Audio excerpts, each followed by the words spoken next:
দীর্ঘ বৎসর যাবত এরকম ধর্মীয় আধারে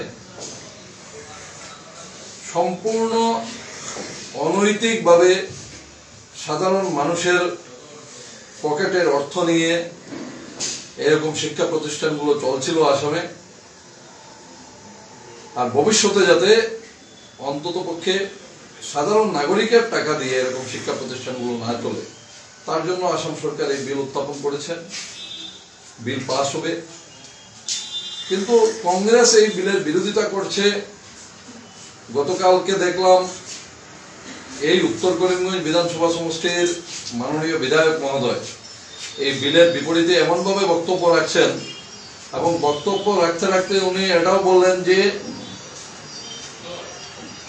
বেদ উপনিষদের সঙ্গে উনি কোরআনকেও একদম মিলিয়ে নিয়েছেন।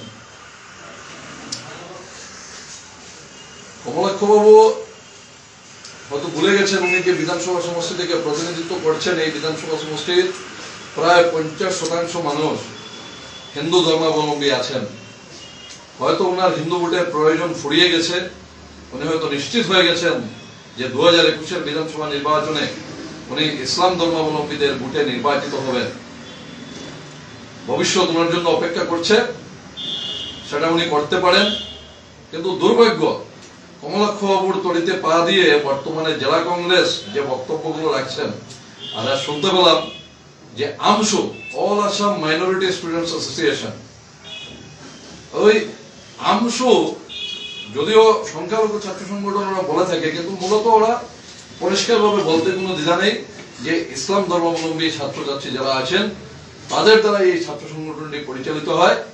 আর এই আমসু ছাত্র সংগঠনের দ্বারা আয়োজিত ধর্ণা কার্যসূচিতে জেলা কংগ্রেসের মাননীয় সভাপতি সহ তাবড় নেতৃবৃন্দ উপস্থিত হয়ে সরকারের বিরোধিতা করে ওখানে বক্তব্য রেখে এসেছেন। অত্যন্ত দুর্ভাগ্য।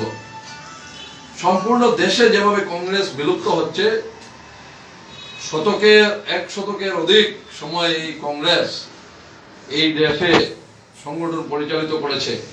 দীর্ঘ প্রায় 57 থেকে 60 বছর যাবত এই কংগ্রেস এই দেশ পরিচালনা করেছে। আর এই কংগ্রেস এখন এমন এক জায়গায় গিয়ে দাঁড়িয়েছে যে দেশ স্বাধীন হওয়ার সময় কংগ্রেসের বিরোধিতা করে এই দেশে মুসলিম লীগ নামক সংগঠনের জন্ম হয়েছিল। আর এই মুসলিম লীগের উপরে ভিত্তি করে, তাদের দাবির উপরে ভিত্তি করে যে দেশ বিভক্ত হয়েছিল কংগ্রেসের প্ররোচনায়। আর আজকের দিনে এই কংগ্রেস আবার এই ভারতবর্ষের বুকে এবং করিমগঞ্জের বুকে মুসলিম লীগে রূপান্তরিত হয়েছে। আর তার জ্বলন্ত উদাহরণ আজকে আমসুর দ্বারা আয়োজিত ধর্ণা কার্যসূচিতে জেলা কংগ্রেস সভাপতি সহ অন্যান্য নেতৃবৃন্দ উপস্থিত হয়ে সরকারের বিরোধিতা করে বক্তব্য রেখেছেন। কমলাক্ষবাবু গতকালকে বিধানসভায় যে বক্তব্য রেখেছেন, আমরা ধিক্কার জানাই এই বক্তব্যে। অন্তত পক্ষে বেদ উপনিষদকে উনি এসে এমন এক জায়গায় নিয়ে নামিয়ে নিয়েছেন, ওনার হিন্দু ভোটের প্রয়োজন নেই। উনি তার আগেও হিন্দুর পিঠে অনেকবার ছড়ি মেরেছেন, আর গতকালকে তার 9তম সংযোজন হয়েছে। আর আজকে অন্তত পক্ষে মাননীয় সধুবাবু সহ অন্যরা যে কাজ করেছেন, সেটা 2021-এর নির্বাচন তাদের জন্য অপেক্ষা।